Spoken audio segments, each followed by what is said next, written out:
Приветствую вас, братья и сестры. Мне часто хочется обратиться именно так, к людям, пробудившимся людям, с которыми мы говорим на одном понятном нам языке. Решил запустить рубрику, посвященную нашей стране, нашей России, гражданин своей страны. Потому как все, что сейчас происходит, лично меня очень волнует и беспокоит.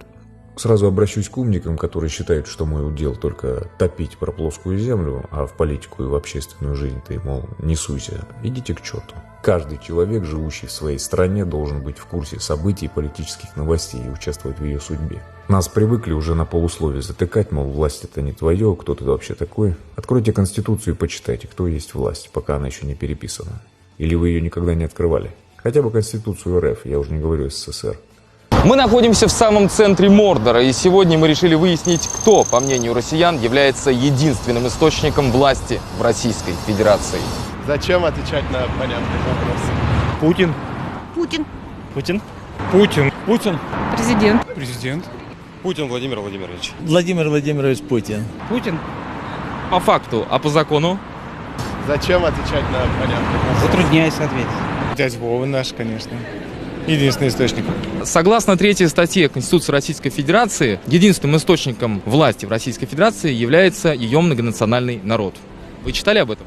Да, читал, я знаю, но мы же все прекрасно знаем, кому власть принадлежит, у кого она в руках, и у кого она будет в руках много лет. Скажите, кто, по вашему мнению, в Российской Федерации является единственным источником власти? Я не аполитичен.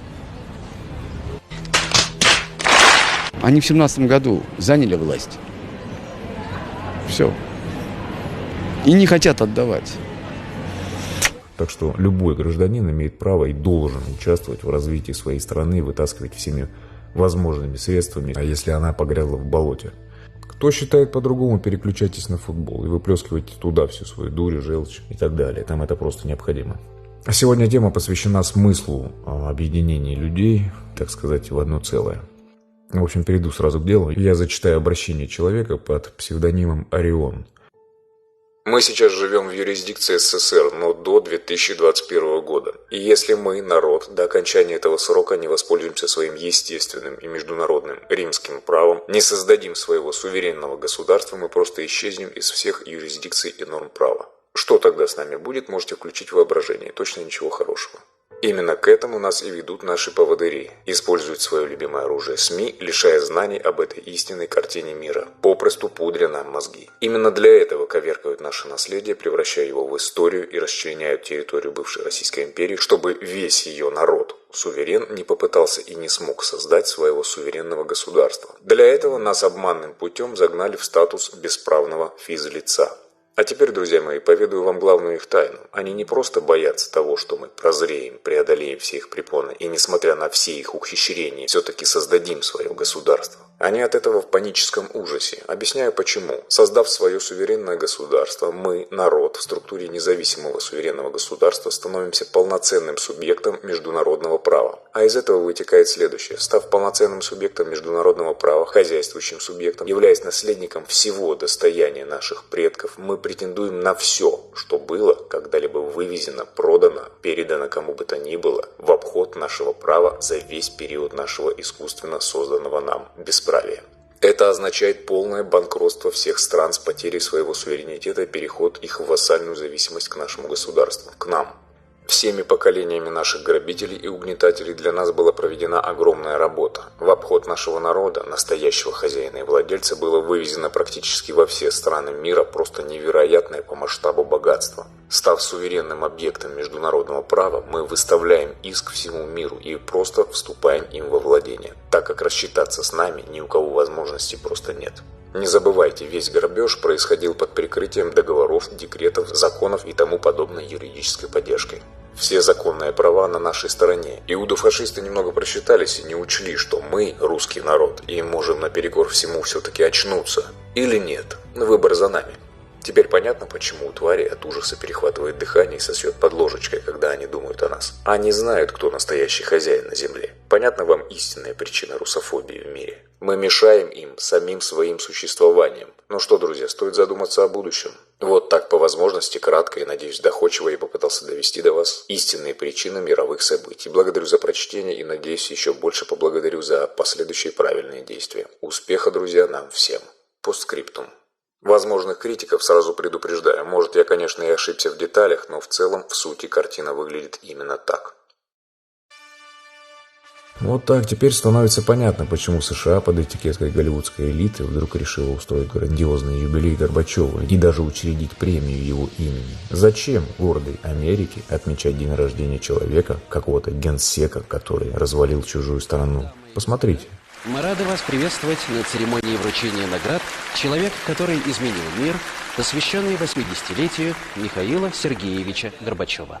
Все эти звезды, которых мы так любим, ходим на их фильмы, делаем им кассовые сборы, восхищаемся их талантом, сидят в этом зале и славят нашего предателя. Кевин Спейси, Арни. Михаил Горбачев, конечно, один из моих героев.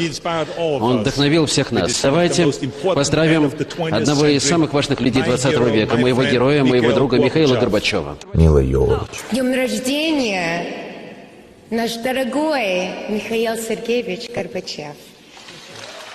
Я не думаю, что все они не знают о заслугах Горби, как они по-дружески называют его, и просто пришли за бабки покричать. А может и не знают, я даже не удивлюсь. Ну и, конечно, наш патриот в кавычках Андрей Макаревич спел песенку про пердеж. Наверное, также запавшую в душу юбиляру. Распятие перед храмом, где он напердел. Спасибо за то, как мы сейчас живем, Горби. Под известной масочкой натянутой улыбки и окей кричат участники этой вакханалии. Ссылку на церемонию я оставлю в описании.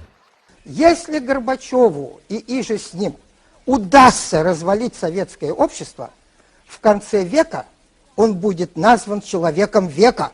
Его назвали человеком года, человеком десятилетия. Он будет тогда человеком века. Не Ленин, не Сталин, действительно личности эпохального масштаба, а ничтожный партийный аппаратчик Горбачев станет человеком века. Вот почему Запад аплодирует. А теперь хочу зачитать отрывок из статьи, собственно, объясняющей, почему именно 2021 год. Та ссылка, на которую изначально ссылались, она уже заблокирована, но я нашел по ключевым словам автора, успевшим ее проанализировать и опубликовать. Ссылка на полную статью под видео. С 15 марта 2017 года уже можно начинать тренироваться, целовать туфлю королеве, императрице, царице России Елизавете II или Чарльзу, Уильяму, Гарри, Майклу или кому-то там еще. Потому что с 31 декабря 2022 года тем, кто доживет, а таких будет немного, целование туфли будет обязательно. 30 декабря 2021 года заканчивается 99 лет на права РСФСР как временного государственного образования, что дает право Елизавете II, как суверена, на Российскую империю, РР и РСФСР с правами и в границах их территорий в период 7 ноября 1917 года и по 30.12.1922 год. 31 декабря 2021 года заканчивается 99 лет на права РСФСР как временного государственного образования, что дает право Елизавете II как суверена на Российскую империю, РР и РСФСР с правами и в границах их территорий в период с 7 ноября 1917 года и по 31.12.2022 год.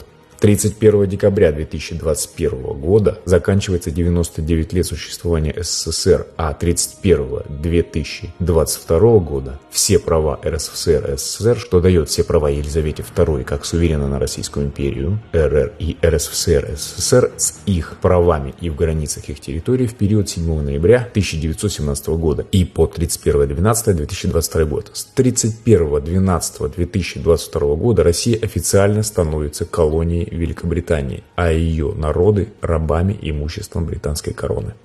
В соответствии с нормами международного права максимальный срок существования временных государственных образований 99 лет. А значит, если до 27.12.2021 года не будет начато формирование СССР как суверенного государства, Оно прекратит свое существование и его права через год, то есть 31 декабря 2022 года окончательно и бесповоротно перейдут суверену на территории Российской империи Елизавете II. После чего сувереном будут законно отозваны подписи СССР под всеми основополагающими документами. Тегеран, Ялта, Потсдам, Хельсинки и так далее. И в ООН Российская Федерация, или что от нее останется, будет лишена права вето. Нынешняя Россия превратится в Мамба-Юмба или в Верхнюю Вольту с ракетами и будет исключена из состава Совбеза ООН. Ну и естественно тогда всех, кто не демократически управлял Россией, арестуют и направят в Международный уголовный суд в Гаагу. Попробуйте логически и юридически доказать себе, что это не так. Вряд ли получится иное.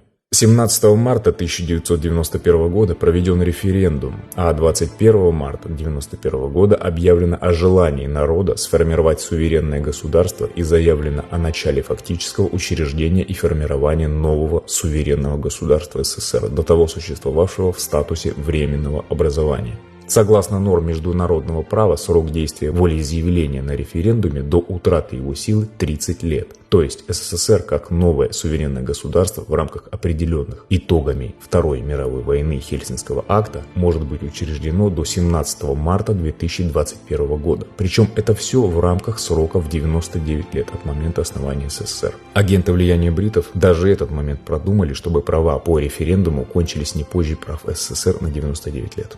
ООН приняла юридически ничтожное обращение Бориса Ельцина в ООН от 24 декабря 1991 года как президента пока еще не существующей Российской Федерации с требованием признать ее правопреемником и правопродолжателем СССР РСФСР, тогда как формально инаугурация на должность президента РФ Бориса Ельцина была осуществлена лишь 9 августа 1996 года. Субъект Российской Федерации РФ, не существующий в тот момент на территории РСФСР СССР, изначально создан как коммерческая структура и зарегистрирован в Лондоне, а при проверке его оказалось, что согласно регистра ДУНС номер 531298-725, эта коммерческая структура имеет генерального директора Медведева Дмитрия Анатольевича. То есть РФ имеет статус коммерческой управляющей компании, которая управляет территорией, гражданами, правами РСФСР и правами СССР на основании некого тайного и незаконного поручения от президента РСФСР Ельцина, президента СССР Горбачева и суверена Российской империи Елизаветы II. Фактически нынешняя РФ – это британская фактория, оккупационная колониальная администрация, как и все ее составляющие – ФСБ, МВД, суды, прокуратура, губернаторы и так далее. И это легко проверить, поскольку все они имеют такую же регистрацию и разрешенные виды коммерческой деятельности. Вот лишь некоторый список организаций, зарегистрированных в Великобритании. ООО правительства РФ, ООО Министерство внутренних дел РФ, ООО Министерство финансов РФ, ООО Министерство энергетики РФ, ООО Министерство регионального развития РФ, ООО Министерство транспорта РФ, ООО Министерство имущественных и земельных отношений. Проверить регистрацию и статус любых органов власти РФ можно на официальном ресурсе отслеживания юридических лиц www.upic.d. Пора включить голову. Не может быть, да ладно, все это бред, СССР не будет, никто не допустит, это фигня, не лезь туда, уважаемые люди говорят, мне сказала сама Елизавета, или Ротшильд, Киссинджер, Трамп, Обама, Лазар, Натаньяху, Меркель. Подумайте, ведь это и их любимый способ развести лохов. Они так правят миром 1000 лет. Когда придет время, будут не разговоры, а предъявление документов, статусов и сроков. Давайте отбросим эмоции, только логика, юридические нормы, документы и факты. Сами вдумайтесь, если выглядит как утка, крякает как утка, ходит как утка, плавает как утка и летает как утка, то что это, по-вашему? Они нам все это предъявят, и не сомневайтесь. Есть большая опасность, что агенты Завета в очередной раз обманут Путина, и он не пойдет на реализацию, безусловно, грандиозных планов строительства новой мировой финансовой системы, глобального клирингового союза суверенных государств мира и новой суверенной России. Тогда, к сожалению, печальный конец для него и освободительной России гарантирован, и даты уже определены. Бриты уже завязали внутриэлитный конфликт в России, он будет только нарастать, ведь РФ уже не нужна. Запущен фейковый проект СССР 2.0 и несколько таких же фейковых патриотическо-монархических. Еще учтем негативные факторы. Наличие либерастов и псевдопатриотов с их лозунгом «Снесем режим Путина» до 5 ноября 2017 года. Интересно, им сказали, почему выбрана именно эта дата? Плюс отмороженные хунтята в Украине, неожиданная победа Трампа в США, ожиданная реформа ФРС, 100 шагов Назарбаева, превратившие Казахстан в британскую колонию, включение юаня в корзину валют МВФ, ожидаемый раздел мира на валютные зоны, последнее решение по Международному уголовному суду в отношении ответственности России за военные военную агрессию в Украине. Все это лишь подтверждает вышеизложенные факты и доводы. И суды в Европе по делу ЮКОС, разные кризисы, сепаратисты, террористы – все это из той же оперы. Отвлекать внимание всех нас от создания суверенной страны и той задачи, что они решают сделать нас рабами путем ловких манипуляций с бумагами, правами и датами. Знаете, само не рассосется, надо действовать. Оставьте пустые мечты и ложные ценности, не тратьте свои жизни впустую. Истинные цели и ценности всегда нематериальны. Материальны только некоторые инструменты в их достижении, включая власть, богатство и деньги. Пора взять себя и все человечество как глину и как великий гончар с любовью создать прекрасный сосуд, обжечь его огнем истинной веры и наполнить прекрасным содержанием, человечностью, верой, надеждой, любовью, добротой, милосердием, справедливостью и осознанной ответственностью. И еще помните, душа бессмертна, а значит наша ответственность вечна и бесконечна. Потому напугайте себя сами и берите по максимуму, поверьте, не ошибетесь. Вот такая статья. В общем, вам решать, фейк, шмейк. Но то, что у них все в процессе, а у нас безвременный застой в конечностях и мозгу, видно невооруженным глазом. Введение диких законов. Сбербанк распорядился собирать биометрию с населения, грядущая чипизация, которую все считают, естественно, моим любимым словом, бред. Настроена куча тюрем по всей России зачем-то. Телекоммуникационные вышки скоро раскроются во всей своей красе. Самолеты неустанно рисуют дорожки в небе. Жратву в зомбомаркетах продолжают пичкать новым дерьмом, а мы все смотрим футбол и гордимся настоящими героями, мужчинами в шортах.